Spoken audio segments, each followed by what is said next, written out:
자, 보세요. 우리 김성관 목사님이 지금 읽었던 그 대목은 마치 어떤 하나님과 세이팅이 하는 구도의 역할의 구도로 나타난 것 같죠. 그렇잖아요. 자, 그런 면에 있어서 어거스틴의 신학의 기본적인 구도인 죄와 은총이라고 하는 것은 그의 어떤 출생의 구도에서 상당히 연원되는 경향이 있다. 봐보세요. 많은 사람들이 그렇게 이야기합니다. 기독교 신학에 있어서 가장 어떻게 생각하면 큰 디베이트 중에 하나가 뭐냐? 그것이 펠라기안 논쟁입니다. 펠라기안 논쟁. 펠라기안 논쟁은, 펠라기안 논쟁이 이 4세기의 논쟁의 형태로 나타납니다. 그런가 하면 오렌지에서도 나옵니다. 그 다음에 이것이 쭉 기독교 역사 속에서 쭉 그 여진을 드러내고 있습니다. 펠라기안 논쟁. 그러면 오늘날 어거스틴이 실은 그의 생애 가운데 3대 논쟁의 관여였습니다. 하나는 우리 책에도 많이 나오는데 마니교 논쟁이 처음 나옵니다. 두 번째가 뭐냐면 도나투스 논쟁이었습니다. 세 번째가 펠라기안 논쟁인데 펠라기안 논쟁이 가장 어떻게 보면 지루하고도 어거스틴이 힘겨웠다고 생각합니다. 그러면 당대에 이 펠라기안 3대 펠라기안들이 있습니다. 하나는 펠라기우스 원조적인 사람이고 그런가 하면 굉장히 어떤 디베이터로서 나타나는 사람이었습니다. 그 사람이 요즘으로 말하면 변호사라고 이야기할 수 있는 코일레스티우스입니다. 그 다음에 세 번째 사람이 그 줄리안이라고 하는 성직자였습니다. 네, 이런 사람들인데 자 먼저 그냥 펠라기우스하고 어거스틴이랑 비교해 보죠. 이 펠라기안 논쟁의 특징이 있습니다. 그건 뭐냐?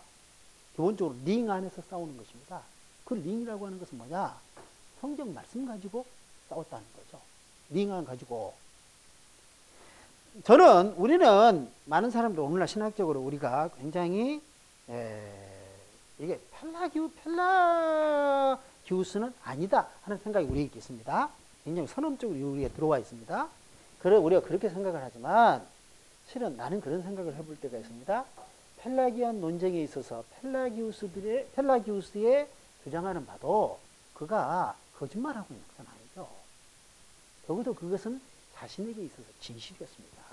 그가 주장하는 바는. 어거스틴 역시 자기의 현실을, 리얼리티를 그대로 가지고 이야기하는 것입니다. 이 주 충돌이 있었습니다. 오늘날 교회사에서 뭐라고 하면 펠라기우스에 대해서 실은 많이 알고 있지 않습니다. 그러나 적어도 두 가지 정도는 분명합니다. 하나는 뭡니까? 그가 잉글리시였다는 거죠. 두 번째는 무엇입니까? 대체로 많은 학자들이 그렇게 공감합니다. 그가 아마도 초도사였을 것이라고 생각하는 거죠. 나는 혼자 이렇게 정리를 해봤습니다. 펠라기우스는 선천적으로 경건한 사람입니다. 그런데 어거스틴이 이 죄에 대해서 가장 헤비하게 이야기하죠. 그 다음에 나중에 칼빈, 루터 같은 사람들이 그대로 이어봤잖아요. 이렇게 이어봤는데 어거스틴이 헤비하게 이야기하는 것이 무엇입니까? 인간에 대해서 완전히 파산 선고를 내려보는 것이죠. 이것이 원죄와 원죄의 유전이라고 하는 거죠. 자, 그런데 이건 딱 간단한 것입니다. 어거스틴은 자기 자신에 대해서 절망했던 사람입니다. 도대체 이것이 어디서부터 왔냐? 어거스틴이 이 생애에 보면 늘 어떻게 생각하면 어거스틴이 죄책감에 시달리는 거예요. 이 죄책감의 근원은 어디에서 오는 것인가? 그것이 어떻게 합니까? 이 악과 죄의 본질이 무엇인가에 대해서 그는 늘 그의 마음이 이렇게 얽매여 있는 거예요.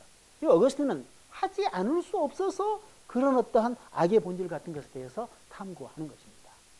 왜냐하면 그것이 어거스틴의 현실이었으니까. 부인할 수 없는 현실이었으니까. 이게 도대체 어디서부터 왔냐는 거예요. 저는 그런 것들이 그의 기질로부터 왔고 그 기질은 뭐냐? 부모로부터 물려받았다. 이렇게 생각하는 것입니다. 자, 그 다음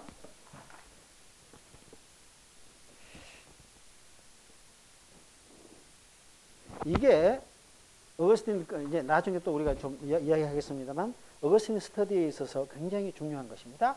어거스틴은 실제론자라고 하는 것이죠. 오늘날 대체적으로 이런 이야기는 할 수 있을 것입니다. 신학에 있어서 펠라기우스는 마치 펠라기안들은 이단과 같이 간주하는 거죠. 이것은 우리가 그렇게 이야기할 수 있겠죠. 여기 펠라기안이 있습니까? 자, 그런데 이 어거스틴은 대체적으로 뭐냐? 어거스틴이 메인 라인으로 생각. 물론 저도 그럽니다. 어거스틴 신학에 대해서 다 동의하지 않습니다. 우리가 그 어거스틴의 신학이 다 옳다고 할 이유가 뭐 있습니까? 옳은 것은 옳고 틀린 것은 틀린 거지. 자, 그런데 오늘날 어거스틴의 신학이 메인라인이 될 수 있는 것은 뭐냐? 더 현실감이다. 우리 모두의 마치 최대 공약수적인 우리 모두가 우리 모두를 함께 묶을 수 있는 우리 현실을 그가 주목하고 있지 않느냐. 이렇게 생각한다는 거죠. 자, 그 다음.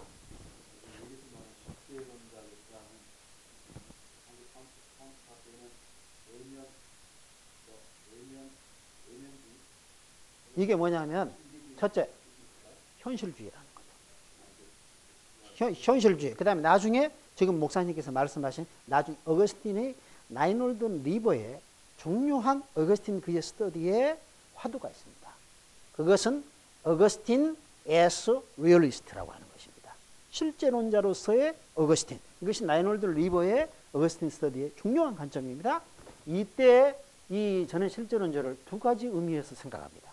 하나는 현실주의다. 또 하나는 뭐냐? 지금 목사님이 말씀하신 내용 중심주의다. 이거 나중에 우리가 설명해 보겠습니다. 이것이 어거스틴 신학의 굉장히 중요한 형태로 나타났다는 거예요. 자, 그 다음에 이제 봅시다. 어거스틴 신학의 굉장히 중요한 것이 죄론이니까 어거스틴의 죄론을 가리켜서 물론 이 본래 어거스틴이 최초의 오리지널 신, 온제라는 용어를 썼겠느냐? 이것이 서방신학의 그 이전에 터툴리안에게서도 이것이 나타난다고 생각합니다. 이제 어거스틴이 뭐냐? 그게 이 용어를 창안한 사람은 아닙니다. 그런데 이 우리가 고백록의 책에 읽어보면 어거스틴이 인간에 대해서 굉장히 비관적으로 이렇게 지금 그 직관하고 있는 이러한 원죄에 관한 흔적이 여기 어떻게 나타납니까? 여러분들 이 책을 어떻게 읽었습니까? 우리는 이걸 교리적으로 원죄라고 이야기한다면 그런 어떤 묘사들이 어떻게 나타나 있습니까? 자, 여기에 보면 이런 부분이 있죠. 갓난아이의 이런 부분을 어거스틴이 포착했습니다. 갓난아이가 자기가 젖을 마음껏 먹었어도 다른 아이가 자기 어머니의 젖을 물면 그 눈에 불꽃이 튄다는 이야기를 하죠. 이런 표현들은 실은 어거스틴이 굉장히 고의성을 가지고 묘사하고 있는 것입니다. 이런 에비던스를 대는 것입니다. 왜? 많은 사람들이 여러분 언제냐 언제 아니냐 이건 간단한 것입니다. 본래부터 인간이 이렇게 갖고 났다는 거예요. 그럼 언제를 부인하는 사람은 무엇입니까? 아니라는 거예요. 여러분 모든 죄라고 하는 것은 후천적이라는 거예요. 그러나 어거스틴은 거기서 요거 하나 이야기하고 있습니다. 여러분 봐보세요. 자, 여러분 이 페이지 중간 부분 어린아이의 질투 우리가 시간이 없으니까 읽어보지 않겠습니다. 내가 죄악 중에 출생하였으며 모친이 죄 중에 나를 잉태하였나이다. 당신의 종이 죄 없던 때가 언제였으며 죄 없던 곳이 어디였나이까. 요 어린아이의 질투를 이야기하면서 어거스틴 스스로 이 성경 구절을 갖다 붙였습니다. 이 고백록을 읽어보면 이게 고백록이 이것 때문에 고백록 때문에 디베이트가 생겨나는 거예요. 어거스틴이 진짜 회심의 모습이 무엇인가? 요 부분 때문에 요 감을 못 잡겠다는 거예요. 요것은 너무 숙성돼 버린 책이에요. 이게 보면 왜 10여 년 이후에 이걸 썼습니까?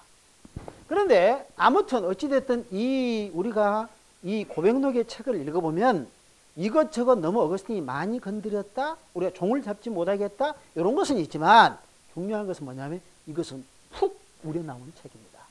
여기에 굉장히 어떻게 보면 어거스틴이 어떤 자신에 대해서 이야기를 하고 어느 어떠한 사례에 대해서 이야기를 하면서도 동시에 뭐냐 굉장히 적합한 성경의 텍스트를 끌어들인다는 거예요. 이런 것이 저는 실은 어거스틴이 기독교에 들어온 지가 그렇게 오래 되지 않았잖아요. 우리 목사님들 다 목회하신 지 20년 되고 20년 이상 되는 분들도 계시잖아요. 우리가 우리 자신들의 비교해 보면 굉장히 어거스틴의 이런 천재성이 우리가 돋보이는 부분이다. 이렇게 생각합니다. 자, 어거스틴 신학의 굉장히 중요한 출발점이 죄론이라고 생각한다면 어떻게 보면 장황하고도 분명하게 죄론에 대해서 다루고 있는 부분이 있습니다. 많은 어거스틴 이 학도들이 굉장히 중요한 대목으로 이야기한 부분이 있습니다. 이것이 무엇입니까? 배설이 문제입니다. 여러분, 이거 읽어보면서 배설이 읽어봤죠? 여러분, 배를 서리합니다. 그런데 이게 핵심은 딱 무엇입니까? 먹으려고 이거 서리하는 거 아닙니다. 그 자체를 엔조이하는 것입니다. 이거 땄어요. 그리고는 그냥 버린 것입니다. 이것은 무엇이냐? 이것을 통하여서 나중에 그로부터 한 1000년 후에 루터와 같은 사람이 루터가 그의 어떤 justification, 이 칭의론으로 가기 이전에 루터의 마지막 그 어떻게 보면 오르막길에서 루터가 뭘 이야기합니까? 죄는 행위를 넘어선 개별적인 행위를 넘어선 죄는 본성의 문제라는 이야기를 하는 거죠. 어거스틴이 여기서 사실상 자신의 어떠한 죄는 자신의 본성이었다는 이야기를 하고 있는 거죠. 이런 부분들이 우리는 고백록에서 우리 굉장히 눈여겨봐야 될 어거스틴 신학의 가장 중요한 어떻게 보면 이 어떠한 이 강조점, 이게 원죄에 관한 이런 언급들 우리가 놓치지 못할 부분이라고 생각합니다. 자, 그 다음에 조금 전에 우리 목사님도 그 질문을 해주셨는데 사상적 정약, 이것은 어거스틴은 오늘날 많은 사람들이 실제론자다, 어거스틴은 리얼리스트다, 이런 표현들. 그렇다면 같이 우리는 현실적이었다, 요 이야기했습니다. 그런가 하면 내용 중심의 사고. 이 고백록을 읽어보면 아주 흥미롭습니다. 이게 이 형식을 살피다가 내용으로 쏙 빠져버렸습니다. 이것이 뭡니까? 이게 이런 어떤 성향을 나타내는 첫 번째 것이 뭡니까? 그것이 호르텐시우스라고 하는 작품을 읽었을 때 그런 거죠. 어거스틴은 그의 전공이 뭐였습니까? 레토릭입니다. 레토릭. 수사학이었습니다. 수사학은 무엇입니까? 말하는 형식을 익히는 것입니다. 이게 수사학입니다. 여러분, 그래서 수사학은 뭐냐? 요즘 이야기하면 운변가다, 이렇게 이야기할 수도 있고, 어거스틴 시대에 4세기, 5세기의 레토릭의 또 하나의 경향은 뭐냐? 어떤 또 문장론도 함께 다뤘습니다. 그러니까 쉽게 말해서 명문장을 구사하는 것입니다. 논리적으로 개발하는 것입니다. 이건 무엇이냐? 언어 사용의 형식 테크닉을 익히는 것입니다. 이게 어거스틴이잖아요. 자, 그런데 그래서 이 어거스틴이 19세에 이었을 때 호르텐시우스라고 하는 이 작품을 읽었는데 왜 이 작품을 읽었느냐? 자기 수사 공부하는데 커리큘럼상 이 책이 기본 텍스트로 있게 되어 있었습니다. 오늘날 이 키케로의 호르텐시우스라고 하는 이 책은 남아있지 않습니다. 단편적인 것만 남아있습니다. 전문은 남아있지 않습니다. 그런데 여러분, 우리가 아는 키케로라고 하는 사람은 로마 시대의 대표적인 사상가요, 문장가라고 할 수 있습니다. 키케로. 여기서도 우리가 나중에 어거스틴이 이제 이렇게 어떤 책을 보았을 때 이 책, 이거 수준 떨어진다, 이렇게 봤을 때 어거스틴이 어떤 자기 나름대로 이 기준을 딱 제시합니다. 그게 무엇입니까? 키케로의 문체라는 것입니다. 키케로의 호르텐시우스. 로마 시대에 우리는 봤을 때 로마 시대의 사상가들은 독창적인 사람들이 아닙니다. 거기는 무슨 새로운 것이 있는 것이 아닙니다. 그 사람들은 무엇입니까? 오늘날 미국과 같은 데가 로마 제국입니다. 미국은 독창적인 것이 아닙니다. 있는 거 갖다 좋으면 언제든지 갖다 쓰는 것입니다. 이게 그래서 로마 시대의 중요한 시대 정신이 뭐냐? 그것이 절충주의다. 이것저것 좋은 거 갖다 쓰는 것이다. 키케로의 호르텐시우스가 뭐냐? 그런 것입니다. 키케로의 그런 절충주의적인 성향으로 편집된 책이 뭐냐? 호르텐시우스라고 하는 작품입니다. 이 호르텐시우스라고 하는 작품이 키케로가 이것저것 명문을 끌어다가 이거 편집했을 텐데, 그렇지만 키케로가 하나의 관점이 있었다는 거죠. 목표가 있었다는 거죠. 이것은 뭐냐? 철학을 권장하는 겁니다. 이게 키케로의 호르텐시우스. 어거스틴이 이걸 읽다가 이 키케로의 명문 이 호르텐시우스를 읽어 살펴보라 이랬는데, 어거스틴이 무엇입니까? 여기서 어거스틴이 많은 사람들이 이런 표현을 쓰는 걸 좋아합니다. 하나의 회심을 경험하는 거예요. 그러니까 이게 뭐냐? 이 고백록의 클라이막스는 뭡니까? 386년 8월달 어느 날 밀라노의 한 세진집에서 그가 정문에서 일어났던 사건이 어거스틴 생애에 있어서 클라이막스다. 이렇게 많은 사람들이 이야기 회심이잖아요. 근데 이 회심은 굉장히 어거스틴의 스터디에 있어서 회심이라고 하면 고백록에서 말할 것도 없고 굉장히 중요한 주제입니다. 그런데 그 회심이 굉장히 흥미롭습니다. 자, 그 386년 그 사건 훨씬 이전에 어거스틴에게 하나의 인생의 방향이 확 바뀌는 거예요. 이걸 뭐라고 이야기합니까? 회심이라고 얘기하잖아요. 회심의 형태가 나타나는 거예요. 이게 뭐냐? 호르텐시우스를 읽고. 이전에 어거스틴의 성향은 무엇입니까? 이렇게 내가 이야기해 보겠습니다. 이전에 어거스틴의 성향은 허리하학적이었죠. 인생의 쾌락을 추구했죠. 그러다가 이때 호르텐시우스를 읽고 그가 굉장히 인생의 방향이 확 바뀌는 거예요. 방향성이 생기는 거예요. 이게 뭐냐? 그가 허리상학적으로 가는 거죠. 그가 지혜를 추구하는 방향으로 가는 거죠. 이게 굉장히 흥미롭습니다. 물론 이제 나중에 또 이게 나올 때 그거 간단히 이야기해 보겠습니다.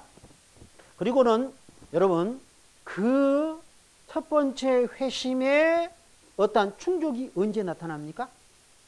지혜를 추구하고 지혜를 사랑하는 거 이게 언제 나타납니까? 어거스틴의 나중에 386년에 회심이 어떤 형태입니까? 그리스도를 만나는 거잖아요.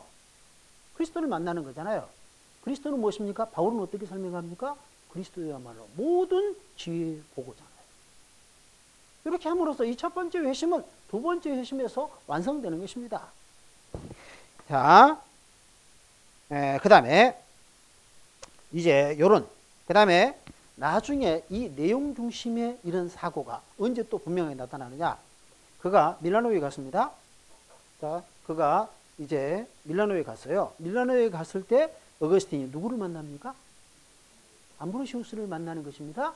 암브로시우스 어머니의 성화가 그때 있었어.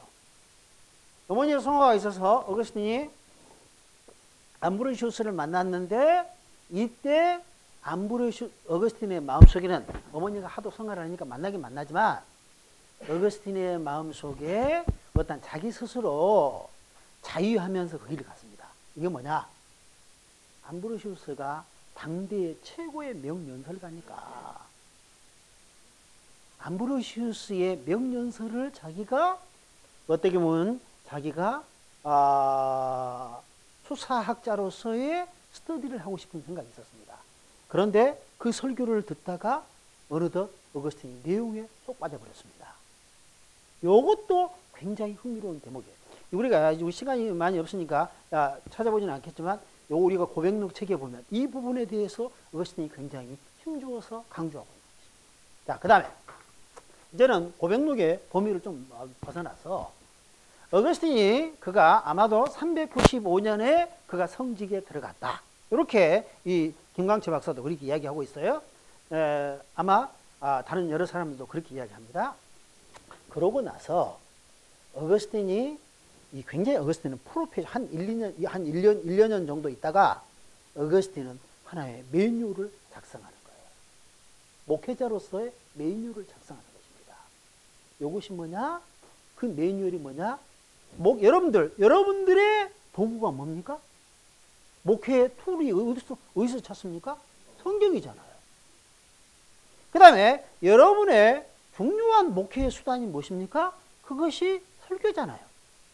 그러니까 성경 해석과 설교의 매뉴얼을 작성하는 것입니다. 이것이 뭐냐? 독트리나 크리스티아나라고 하는 이 작품입니다. 그런데 이 작품에서 봐보세요. 많은 사람들이 어거스틴이 봐보세요. 그 위대한 신학자, 위대한 목회자 어거스틴이 성경 해석과 어떠한 설교학의 매뉴얼을 썼다고 했을 때 많은 사람들의 관심이 증폭됐을 것입니다. 독트리나 크리스티아나를 읽어보는 겁니다. 그러면 여러분 어떻게 생각하면 성경 해석학보다도 더 많은 사람들이 관심을 갖는 것이 뭐냐? 저희 후배가 설교학을 전공한다고 그랬습니다. 그래서 내가 이야기했습니다. 레토릭으로서의 설교 전달에 대해서 한번 해봐라. 그걸 이제 그 후배가 했습니다. 그거는 자기가 최신 이제 설교학 교수다. 너무 의식되는 것입니다. 자, 오늘날 설교학의 이론에 있어서도 이 전달, 이게 참 중요한 대목입니다. 많은 사람들이 그래서 어거스틴의 독트리나 크리스티아나를 이 책을 보는 것입니다. 그러면 많은 사람들이 실망하는 거예요. 너무 뻔한 이야기입니다. 어거스틴이 그의 책 1권부터 4권까지 되어 있는데 4권이 이 커뮤니케이션에 대해서 이야기하고 있는데 어거스틴은 뭐냐? 당대의 아니 역사에 가장 남은 레토리션 중에 하나잖아요. 수사학자 중에 하나잖아. 그런데 그 4권의 어거스틴의 명제는 딱 한마디입니다. 이 전달에 대해서 자꾸 테크닉에 얽매이지 말아라. 최고의 전달은 뭐냐? 원 내용을 가장 잘 드러내는 것이다. 이것은 뭐냐? 어거스틴의 내용 중시의 사고, 다시 말해서 리얼리스트로서의 한 면모를 보여준 것이다. 자, 그다음에 이제 교육에 대해서 이야기하겠습니다. 자, 이 고백록에 나타난 이 부분에 있어서 아버지와 어머니는 굉장히 컨트라스트입니다. 대조적입니다. 대조적이야. 너무 대조적이야. 자, 그런데 아버지와 어머니가 딱 일치하는 것이 하나 있어. 이것이 뭡니까? 이것이 에듀케이션, 우리 아들을 최고의 교육을 받도록 해준다고 하는 겁니다. 이것이요. 근데 이거 봐보세요. 이것이 봐봐요. 우리가 16세기의 종교개혁 시대에, 자 보세요. 루터나 칼빈, 여기에 또 감리교 목사님도 아마 계실 수 있으니까, 예를 들어서 요한 웨슬러 같은 사람들 보죠. 이런 사람들이 오래가는 신학자입니다. 여러분, 16세기의 공간에서는 분명히 그랬습니다. 루터나 칼빈이 오래 갈 수 있었던 것 중에 하나가, 이렇게 이야기하는 많은 사람들이 이렇게 다른 사람들의 이의를 제기할 수 있을지 모르지만, 왜냐하면 오늘날 종교개혁 신학을 어떻게 보면 르네상스의 그 맥락과는 구별해서 보고자 하는 성향이 상당히 많이 있습니다. 그렇지만 분명한 사실은 루터나 칼빈이 르네상스의 조류를 탔기 때문에 오래 갔다. 문적으로 어거스틴은 오늘날 서구 신학은 어거스틴 신학의 각주를 타는 것이다. 신학이 보면 그렇게도 이야기합니다. 새로운 것이 없다는 거예요. 어거스틴이 말하는 것을 조금 더 확장 또는 깊이 파는 정도라는 거예요. 그렇다면 그런 어거스틴이 기독교 신학에 있어서 그런 어거스틴의 면모가 어떻게 나타나냐? 어거스틴은 어떤 면에서 보면 회심과 교육의 산물이 됩니다. 자, 그 아버지와 어머니가 굉장히 흥미롭게도 딱 일치한 대목이 있습니다. 이것이 뭐냐? 우리 아들에게 최고의 교육을 받도록 해주겠다. 물론 목표는 달랐을지 모릅니다. 의도는 달랐을지 몰라. 아버지는 다른 게 다 관심이 없어서 오로지 세속적인 출세였습니다. 물론 어머니는 좀 더 생각이 깊었습니다. 그런데 나중에 그것도 보세요. 이 많은 사람들이 고백록에 나타난 이 모니카가 고백록에서는 어거스틴 다음으로 가장 중요한 사람입니다. 이 고백록에서 그렇습니다. 왜? 어거스틴 자신이 가장 중요하게 취급하니까, 가장 많이 이야기하니까. 자, 그런데 여기에서 봤을 때 이 사람들이 그렇습니다. 나중에 우리가 요 부분을 우리가 또 한번 보겠습니다. 고백록에는 이 등장인물들이 굉장히 무게 있는 사람들이 많습니다. 제사들이 많습니다. 탁월한 사람들이 많습니다. 쉽게 말해서 유상종입니다. 어거스틴이 교류했던 사람들은 당대의 엘리트 천재들이 사람들이 많습니다. 그런데 그 가운데 거의 학문이 없는 한 사람이 나타납니다. 그 사람이 누구냐? 모니카입니다. 그런데 어거스틴 전체에 있어서 멘토가 누구라고 할 수 있느냐?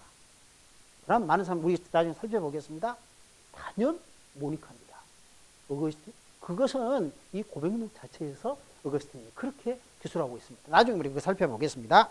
자, 그런데 이 어느 학자들 가운데서는, 자, 그렇다면 어머니 모니카가 그렇게 조화롭고 완성된 영성이나 인간성을 가지고 균형 잡힌 인간성을 가지고 여기 등장하는데, 그렇다면 그 모니카의 어떠한 그 영성은 또는 그의 어떠한 면모는 정체되어 있는가? 계속 데벨롭되어 있는가 하는 대목이라는 거예요. 그럼 뭐냐? 결론부터 이야기하겠습니다. 어거스틴의 모친 모니카 역시 발전되고 있는 인간에게 형태로 나타난다는 거예요. 그 중에 하나가 뭡니까? 자, 이런 대목이 있습니다. 우리가 자세히 읽어보면 그 대목이 있습니다. 모니카가 어렸을 때 나쁜 버릇이 하나 있었죠.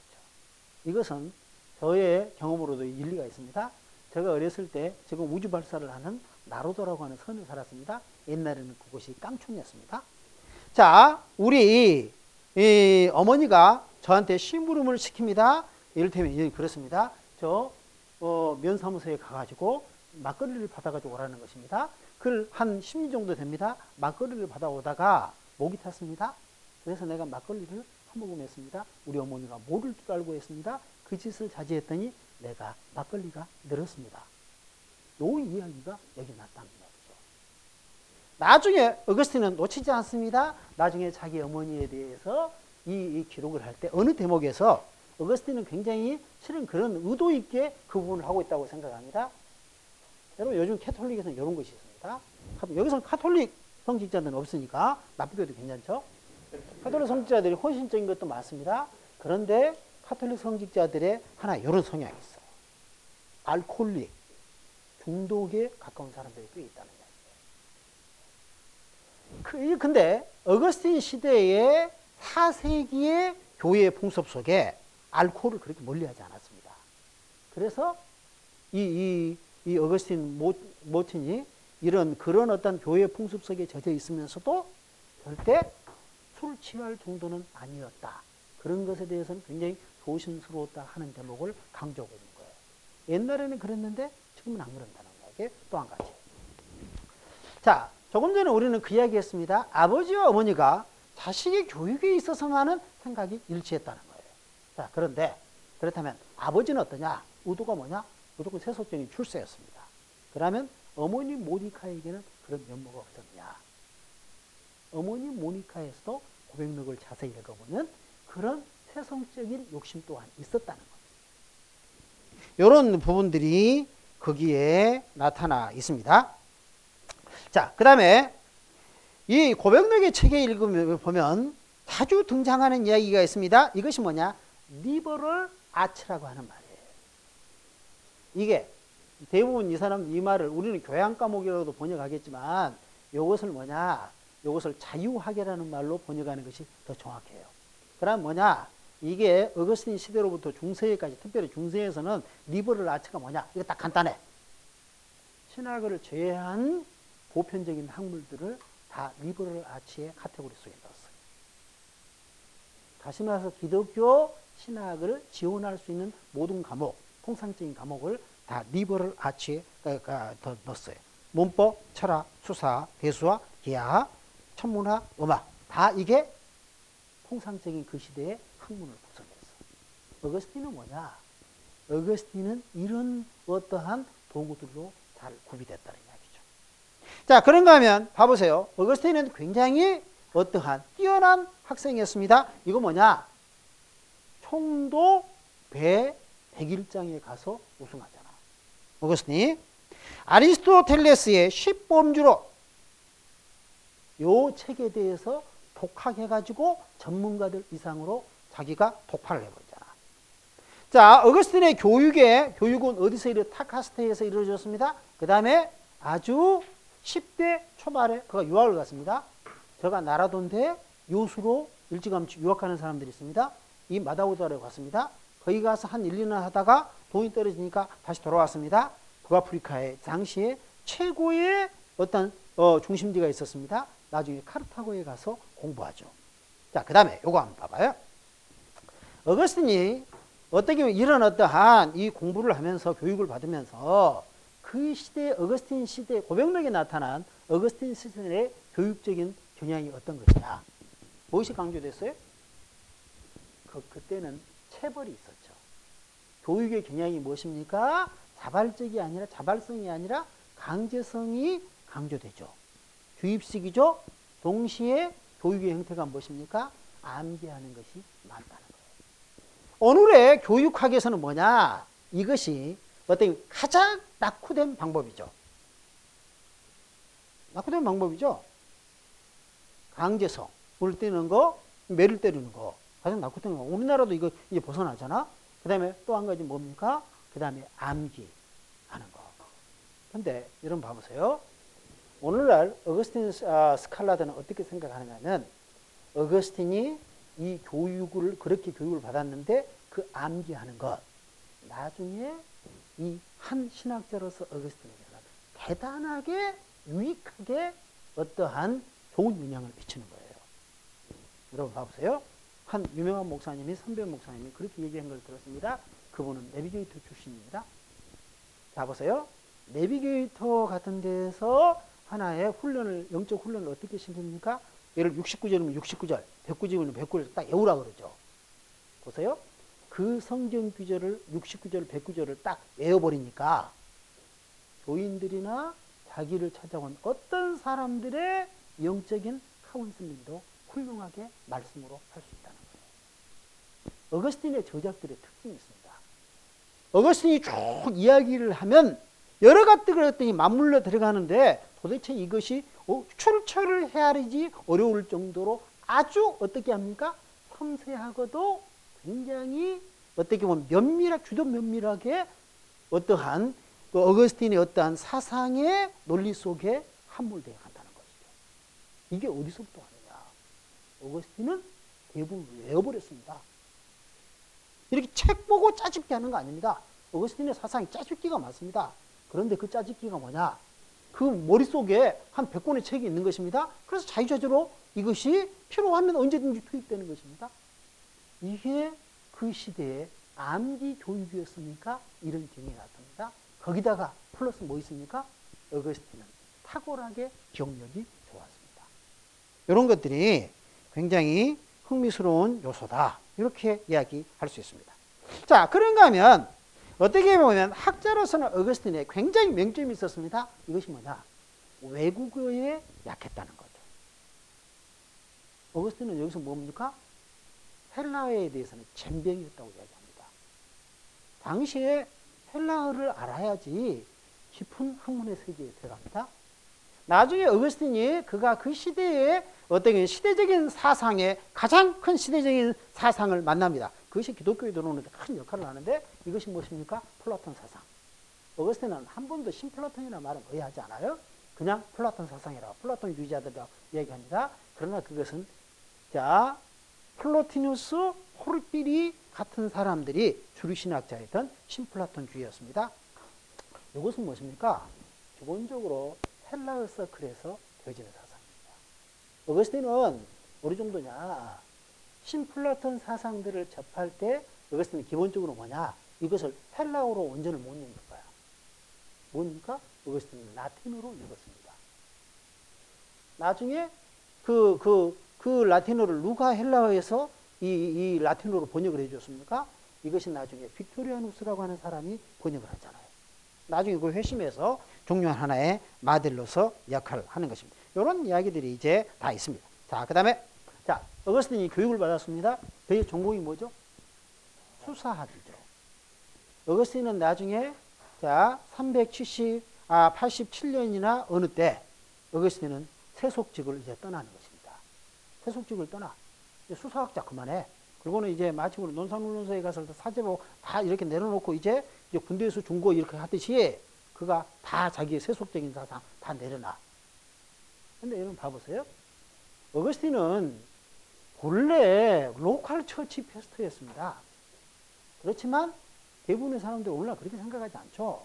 어거스틴은 그 시대를 목회했던 사람입니다.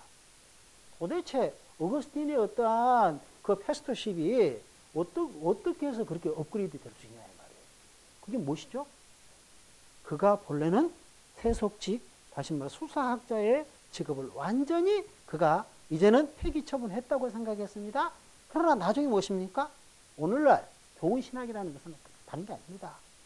궁극적으로 이 시대의 모든 것들을 신학의 범주 속에 포함시키는 것입니다. 우리가 믿는 하나님은 기독교인들의 하나님일 뿐만 아니라 우리 하나님 무엇입니까? 역사의 주인이라고 우리는 가르치는 거죠. 여러분, 이것이 기독교 신학의 외연을 한껏 확장시키는 것입니다. 자, 그런데 여러분 봐보세요.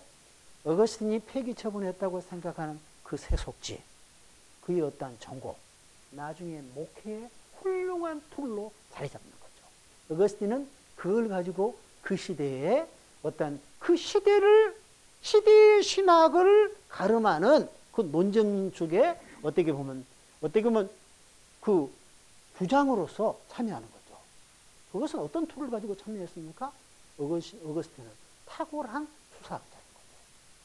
이런 것들, 다 이거 교육의 산물들이 이런 툴을 그에게 주어졌던 것을 보게 됩니다. 자, 그 다음에 친구. 여러분, 오늘날 우리가 그럽시다. 우리가 예를 들어서 우리가 알미니안주의, 나도 참 선한 것이 많이 있다고 생각합니다. 요한 웨슬러 대단한 신학자죠. 목회자죠. 그는 요한 웨슬러가 나지 않았으면 적어도 잉글리시들은 다 죽어버렸을 겁니다. 근데 요한 웨슬러 대단합니다.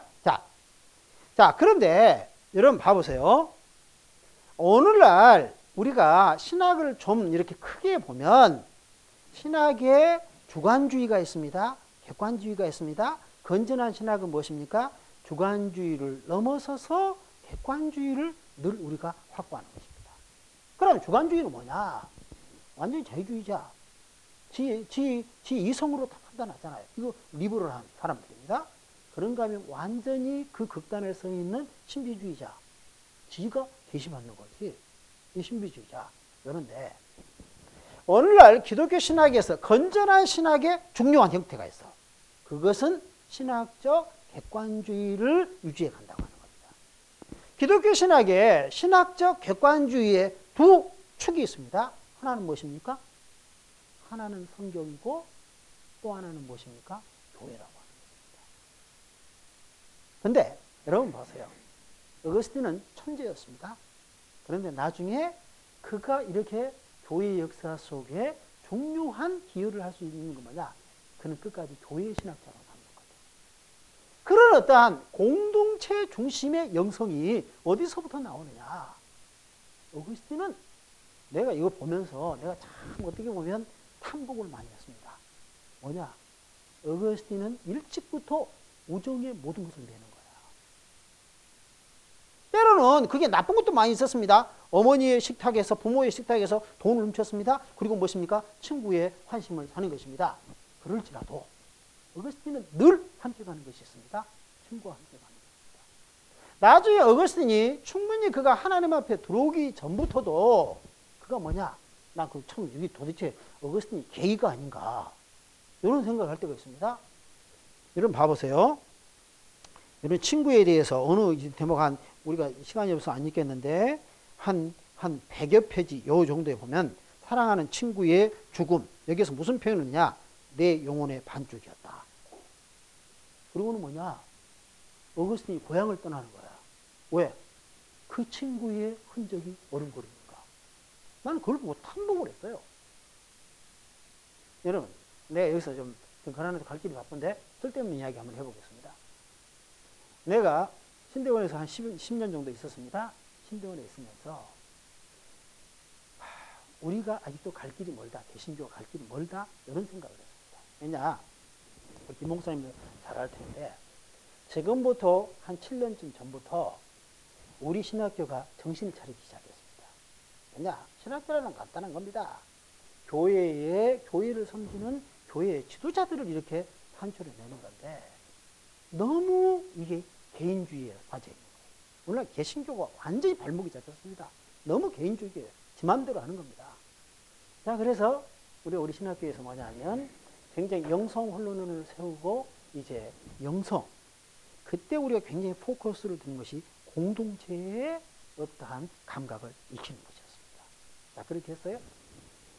그러나 공동체의 감각을 익히는데 여러 가지 프로그램 뭐 이제 다 우리가 다 쏟아붓지만 근데 그 가운데 굉장히 중요한 것이 뭐냐? 시간을 통제하는 것입니다. 시간을 통제하요. 그런데 우리가 해보면서 느끼는 게 완전히 손, 앞발, 뒷발 다 들었습니다. 자, 이번에는 내 카톨릭 이야기 해보겠습니다. 내가 미국에 있을 때 시카고에서 오랫동안 있었는데 시카고에 있을 때 내가 박사과정에 코र्스를 마치고 난 다음에는 내가 이제 나 혼자 공부하니까 내 있는 곳에서 멀지 않는 캐톨릭 신학교 세인 메어리 세미나리라고 하는 곳에 가서 공부를 했는데 그러니까 뭐 거기가 예를 들어서 한 40만 평 정도인데 거기 학생들은 150명밖에 되지 않습니다. 그래서 내가 공부하다가 때로는 어떻게 맨날 공부합니까? 놀아야지. 그래서 이제 거기에 있는 캐톨릭 신학생을 하나 사귀었습니다. 그래서 제가 테니스를 엄청 좋아합니다. 잘 치지는 못하는데. 그래서 그 친구랑 이제 만나서 테니스를 치는데, 실은 그 친구가 나보다 라켓도 좋고, 실은 테니스를 잘 치는데, 내가 굉장히 얕게 쳤습니다. 그래서 10번 붙으면 10번 다 제가 이겼습니다. 그 친구도 참, 좋았습니다. 왜냐하면 사람도 좋고, 또 뿐만 아니라 함께 우리가 운동을 하는 것을 참 좋아했습니다. 그래서 참 사람이 좋더라고. 근데 이 친구랑 딱 몇 시 정도 돼서 딱 만나느냐?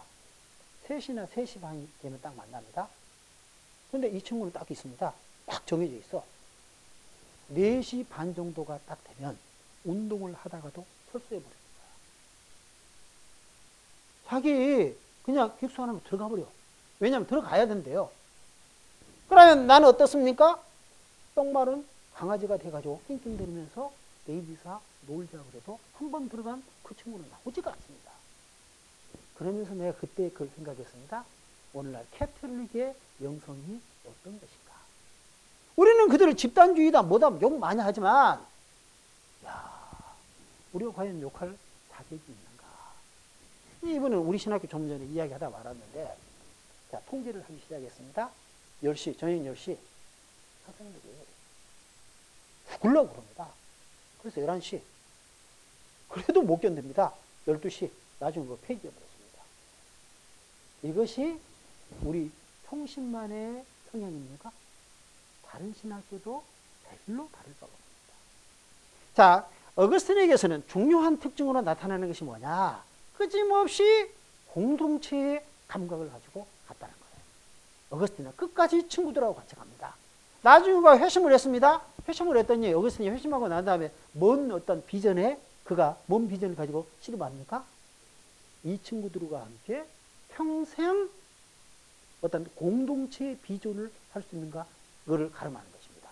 자, 그거 회심했습니다. 조금 있다가 이제 MT를 갔습니다. 이것이 뭐냐? 그 유명한 카스키아쿰에서의 그 리트리트 하는 것입니다. 자, 그래서 한 8명 정도가 들어갔어요. 이때 정말로 가능한가 생각해 봤습니다. 그게 뭐냐? 평생을 수동 공동체로 하는 것이 가능한가? 나중에 어거스틴은 본래, 그다음에 회심하고 난 다음에 자기 평생을 어떻게 살겠다. 본래 그의 원한은 무엇이었습니까? 그것은 수도원을 세워서 함께 친구들과 동료들과 지인들과 함께 간다는 거예요. 이게 그렇습니다. 어거스틴이 마지막 희망이 있었습니다. 이거 영어식의 표현은 안 하려고 했다는 것입니다. 이건 뭐냐? 교회의 일꾼이 되는 것입니다. 이건 절대 안 하려고 그랬습니다. 그러다가 어거스틴이 그 수동 공동체를 어디서 하려면 자기 고향 타카스테에서 하려고 그랬습니다. 그러다가 좀 더 지인들을 규합하기 위해서 자, 히포라고 하는 곳에 갔다가 발목이 잡혀버렸습니다. 거기에 목회자에게 붙들려 버렸습니다. 그래서 봉사 목회를 하다가 이렇게 했는데, 나중에 그때가 394년, 395년인데 이때 어거스틴이 자기가 안 하려고 그랬으니까 이제 발목이 잡혔잖아요. 이때 자기가 조건부적 선언을 했습니다. 이때 조건이 뭐냐? 컨디션이 뭐냐? 이게 자기가 머무는 주교관을 수동 공동체로 만들어달라는 거예요. 나중에 이것은 고백력에게 충분히 나와 있지 않습니다. 그러나 어거스틴의 개인사를 스터디해 보면서 그런 생각을 합니다. 이거 뭐냐? 그 어거스틴 주교관에서의 그 절반 수동 공동체, 여기서 북아프리카에 중요한 목회자들이 왔다는 거예요. 이런 것들이 교회 신학자로서의 어거스틴 면모가 굉장히 고백록에 잘 드러나 있다. 이런 거 합시다. 자, 그 다음 사상적인 행동. 목사님, 브레이크 타임 가져야 됩니까? 브레이크 타임 우리 5분 갖겠습니다.